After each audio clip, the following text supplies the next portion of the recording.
Reaction versus action. We are all challenged daily by learned behaviors and adopted beliefs.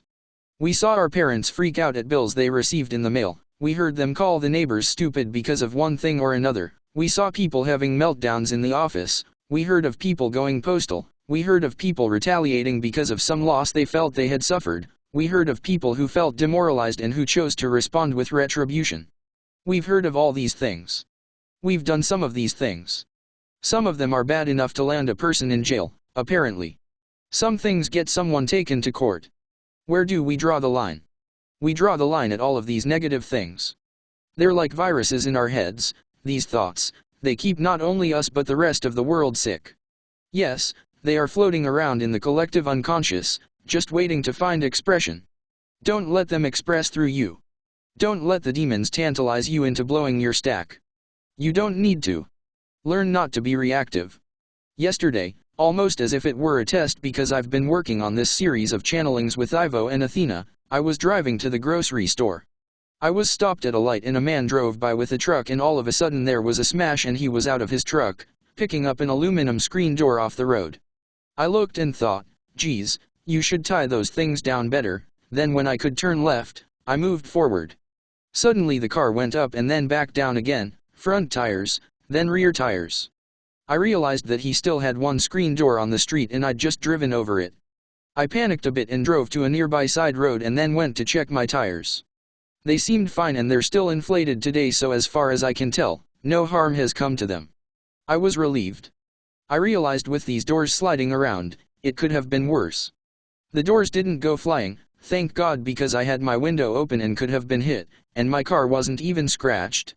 I considered myself very fortunate and drove on to the store. Sometimes it's about what doesn't happen that you have cause to celebrate. Maybe that's where you get your way because people want to get their way in life, don't they? Well, I got my way. I was unharmed and my car was also unharmed. Ivo, my love, this was a good incident for you. You realize that you did not react in anger either. Me, no, I seem to be getting over that. I believe that's CPTSD still. Ivo, for those listening to this video, it would be worthwhile to make a list of the things you tend to react to. For example, the items on this list. Then take note of times you have recently had a reaction. Disappointment. Annoyance. Impatience. Your expectations were not met. Something fell short of your desires. How you deal with people you feel are stupid. Dealing with arrogant, entitled people. Inconsideration. Theft. Perhaps you should consider that you have learned to deal with these things the wrong way. Perhaps you should consider that when you feel you are right, you indulge in all kinds of erroneous behavior afterwards. There are better ways to deal with situations like these, for example by being grateful, as Sharon was with the screen door incident last night. She was grateful all came to no harm for her and her car. Me, so what if it hadn't? What if one of my tires was punctured and I was standing on the side of the road without my cell phone to call for a tow truck?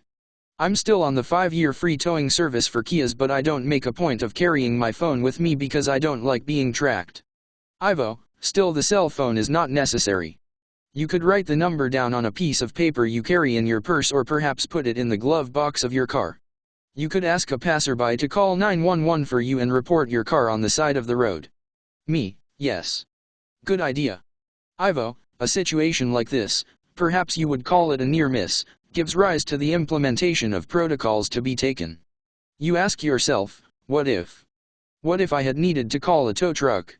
What if I didn't know the number of the roadside assistance because I didn't have my cell with me? What do I do then? You can implement plans to make your life a little easier. Many of you do what you call freaking out because you do not take measures in preparation for such events, so you are unprepared. This often leaves you in a panicked state. Is the number for roadside assistance, or even a local towing company, on your speed dial? Do those of you who live in colder climates carry shovels, bags of dirt or cat litter and blankets in case your car is stranded? Do you have first aid supplies in the home in case your child becomes ill? Do you have a plan to help this child if it becomes ill during the night? Me, I might add, folks, that the proper pronoun for child is it if you haven't specified its gender. LOL, yeah, it sounds weird but Ivo's correct. Do you have a plan in case your pet becomes ill during the night? Where will you take it? Do you have enough groceries stocked up in your home to last your family a few weeks? How do you achieve a sense of security in life then, if you never work to achieve it? What if there are 10 days of darkness and the food stores and banks will close? What do you do then if you have not made preparations for this? What about the gas pumps? Is your car beneath half a tank if the pumps are shut off, or perhaps if there is a spike in prices you do not want to pay? Perhaps the prices will drop again in a week, but for now you do not want to pay them. What, then, do you do? Do not become a victim of circumstances beyond your control. Be forward-thinking and not reactive to sudden events you did not anticipate. Me, yes, I've stocked up a lot of things I need. The extra room and the basement are full of things in preparation for whatever may come. I have a butane burner and 3 extra canisters of gas as well as the barbecue. Ivo, now many are staring in the face potentially more harmful situations such as job loss. They are attempting to keep you in victim consciousness, and that is what this video is about, not being a victim any longer. Be prepared for as many eventualities as is reasonably possible, and learn to be grateful if not for what happened, then for what did not happen. Yes, Sharon, the video of the young man who lost his sister is very sad. This is how those who are unawake will learn, by experiencing this catastrophic level of event. It is said but the sister's soul had sacrificed her life in order to save the others from extinction. Do not allow your family to experience similar circumstances, please. Be prepared and please make the correct choices. So, how do you react under these circumstances? Disappointment. Annoyance. Impatience. Your expectations were not met. Something fell short of your desires. How you deal with people you feel are stupid. Dealing with arrogant, entitled people. Inconsideration. Theft. Sharon was disappointed when Merlin fell sick when she was due to go up north to look for our home. She ended up having to nurse him for 10 days instead of doing the traveling she wished to. She realized that she can just move the date up after Merlin is well again. Sharon could have been annoyed last night when the screen door incident occurred.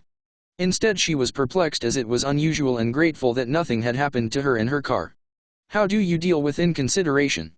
Sharon asks you not to message her because she is not open to friendship, yet still the message does not reach everyone. Sharon simply understands that some do not care what she says, and these are not people she wants to be friends with, and otherwise they have not heard her request not to message her. The other thing is she is grateful for the people who listen to her requests. Me, I've never wanted to be a Hollywood star and I've never wanted to be in the public eye. I do plenty every day. Yesterday I worked for 12 hours at this, so I'm doing enough. I'm always looking for ways to keep doing what we've always done but to push our agenda forward. I had opened up to doing personal channelings which caused me to deal with a greater level of social anxiety, which I've had all life. Challenge it as I may, it never seems to go away. I suspect it may have something to do with being an empathy because generally I'm a pretty confident person. It's the one thing that still perplexes me about myself, so I figure the cause is rooted in being an empathy. I don't like a lot of interaction with people because it can be very overwhelming, and that is also part of being an empathy. Ivo, yes, my love. You must recognize these things, and if you wish to see them as limitations, then do so. Me, well, I do.